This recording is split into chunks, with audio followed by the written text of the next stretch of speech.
है उर्दू पॉइंट और आप देख रहे हैं न्यूज शो रामीन सैयद के साथ। सख्त गर्मी में रोजा गुजारने वालों पर कुदरत मेहरबान हो गई। पंजाब के मुख्तलिफ शहरों में बारिश और आंधी ने मौसम खुशगवार कर दिया। शदीद गर्मी के बाद बादलों का तोहफा, पंजाब के मुख्तलिफ शहरों में बरसात ने मौसम खुशगवार कर दिया। मियांवाली में शाम ढले गरज चमक के साथ बारिश हुई। बारिश ने हब्स का जोर तोड़ डाला। सियालकोट शहर और गर्दोनिवा में भी तेज आंधी और गरज चमक के साथ बारिश हुई। गर्मी से मुरझाए चेहरे खिल उठे। झेलम शहर और गिरदोनिवा में भी बादल जमकर बरसे। फैसलाबाद और लाहौर में पारा 40 से ऊपर जाने के बाद तेज आंधी ने मौसम खुशगवार कर दिया। मीरपुर आज़ाद कश्मीर में भी मौसम ने करवट ली और तेज़ बारिश के साथ ज़ालाबारी भी हुई, जिससे गर्मी की शिद्दत में कमी आई और मौसम नहायत खुशगवार हो गया। दूसरी जानिब महकमे मौसमियात का कहना यह है कि मुल्क के बेशतर इलाकों में मौसम शदीद गर्म और खुश्क रहेगा। ताहम शाम में बालाई इलाकों में चंद मकामात पर तेज़ हवाओं और हल्की बारिश का इम्कान है। मौसम का हाल बताते हुए उनका ये कहना था कि सूरज सवानेज़े पर रहेगा। लाहौर से हैदराबाद तक पारा हाई रहेगा। गर्मी की ये लहर 2 से 3 रोज तक बरकरार रहेगी, जबकि आज़ाद कश्मीर, इस्लामाबाद, रावलपिंडी और मरी समेत बालाई इलाकों में हल्की बारिश का इम्कान है। जी अब खबर शामिल करेंगे अमेरिका से। अमेरिका में ट्रंप इंतजामिया का मुसलमानों के दाखिले पर पाबंदी की कोशिश के बाद अब रिवायती अफ्तार डिनर ना करने का फैसला किया है। अमेरिकी वज़ीर ख़ारजा रेक्स टिलरसन ने रिवायती अफ्तार डिनर की तकरीब की दरख्वास्त मुस्तरद कर दी।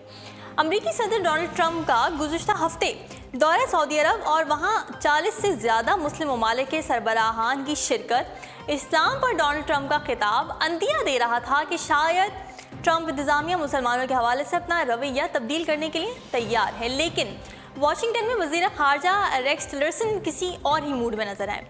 रेक्स टिलरसन ने हर साल अमरीकी महकमा ख़ारजा में रमज़ान मुबारक के हवाले से मुनक़्क़िद होने वाली रिवायती अफ्तार डिनर और ईद उल फितर का इस्तक़बालिया मुनक़्क़िद करने की दरख्वास्त मुस्तरद कर दी है और कहा है कि अमरीकी महकमा ख़ारजा की जानिब से हर साल दिया जाने वाला अफ्तार डिनर इस साल नहीं होगा। हुकूमत डेमोक्रेटिक्स की हो या रिपब्लिकन्स की, अमरीकी महकमा ख़ारजा 1999 से हर साल अफ्तार डिनर का एहतमाम करता है, जिसमें अमरीकी वज़ीर ख़ारजा खुसूसी तौर पर शिरकत करते रहे हैं। लेकिन इस साल रेक्स टिलरसन ने रमज़ान या ईद उल फितर के हवाले से किसी भी तकरीब के इनेकाद की इजाज़त नहीं दी और इस बाबरकत महीने के हवाले से अपना बयान ज़रूर जारी किया और मुसलमानों को रमज़ान की मुबारकबाद भी दी। ख्याल रहे कि 18 साल में ये पहला मौका होगा कि महकमा ख़ारजा में रमज़ान मुबारक की तकरीब नहीं होगी। अमरीकी महकमा ख़ारजा में रमज़ान मुबारक के हवाले से हर साल मुनक़्क़िद की जाने वाली तकरीब में मुस्लिम ममालिक के सफ़ीर, मुस्लिम कांग्रेसमैन, थिंक टैंक्स और मुस्लिम तंजीमों की बड़ी तादाद शिरकत करती थी और इस साल इस तकरीब की मनसूखी पर यही ख्याल किया जा रहा है कि ट्रंप इंतजामिया मुसलमानों से शायद कोई करीबी रवाबत नहीं चाहती। जी खबर शामिल करेंगे पेशावर से। पेशावर के इलाके ननघारी के एक निजी तालीमी इदारे में 11 साला सबावन ने बतौर टीचर पढ़ाना शुरू कर दिया। सबावन के मुताबिक उसे उर्दू, पश्तो और अंग्रेज़ी ज़बान पर उबूर हासिल है। सबावन का ताल्लुक़ पाकिस्तान से है, जबकि उसके वालिदैन रजिस्टर्ड अफ़गान महाजरीन हैं। सबावन का कहना यह था कि मुझे अफ़गानिस्तान और पाकिस्तान के तालीमी निज़ाम पर तहफ़्फ़ुज़ात हैं, क्योंकि आप घर में पश्तो बोलते हैं, स्कूल में उर्दू और इम्तिहान अंग्रेज़ी ज़बान में देते हैं। इस निज़ाम से बच्चे उलझन और कन्फ्यूजन का शिकार हो जाते हैं, जो कि बच्चों के स्कूल छोड़ने का बाइस बनता है। सबावन का कहना यह है कि मेरी क्लास में अफ़गान तलबा की तादाद ज़्यादा है।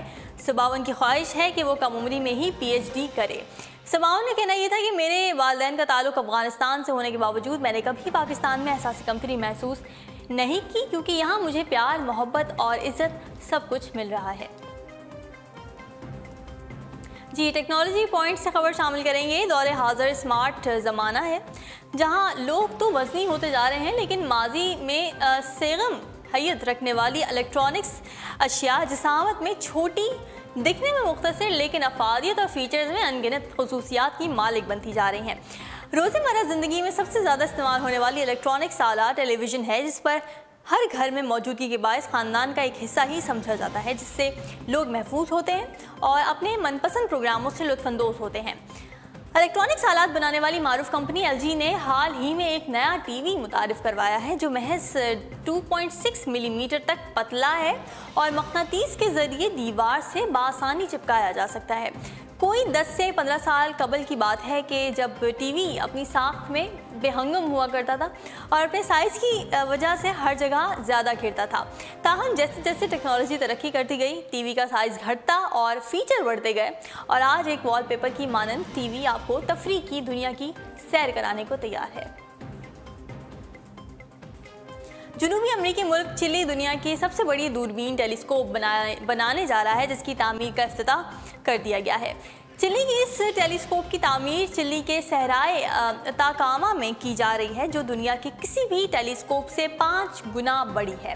टेलीस्कोप की तामीर का इफ्तिताह चिली के सदर मिशेल बेचले ने किया।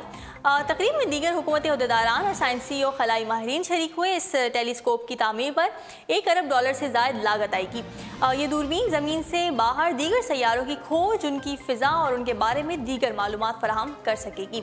अलावा ये कायनात के उन सरबस्ता राजों से भी पर्दा उठा सकेगी जो अब तक पोशीदा हैं।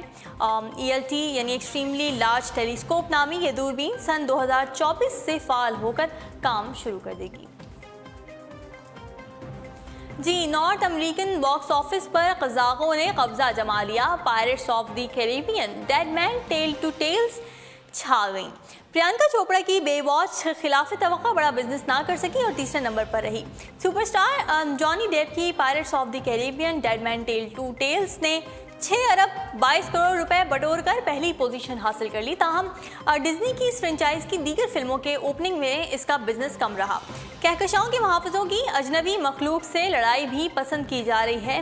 गार्डियंस ऑफ द गैलेक्सी 2 अरब रुपए समेट कर दूसरे नंबर पर रही। माजी के मकबूल टेलीविज़न सीरीज़ बेवॉच समंदर में लोगों की जानें बचाने वाले लाइफ गार्ड्स की कहानी है, जिसे पहली बार सिल्वर स्क्रीन पर पेश किया गया है। सुपरस्टार डाउनी जॉनसन और बॉलीवुड अदाकारा प्रियंका चोपड़ा की अदाकारी से सजी फिल्म बेवॉच तवक्का के बरक्स पहले हफ्ते में बड़ा बिजनेस ना कर सकी और 1 अरब 80 करोड़ कमाकर तीसरे नंबर पर विराजमान है।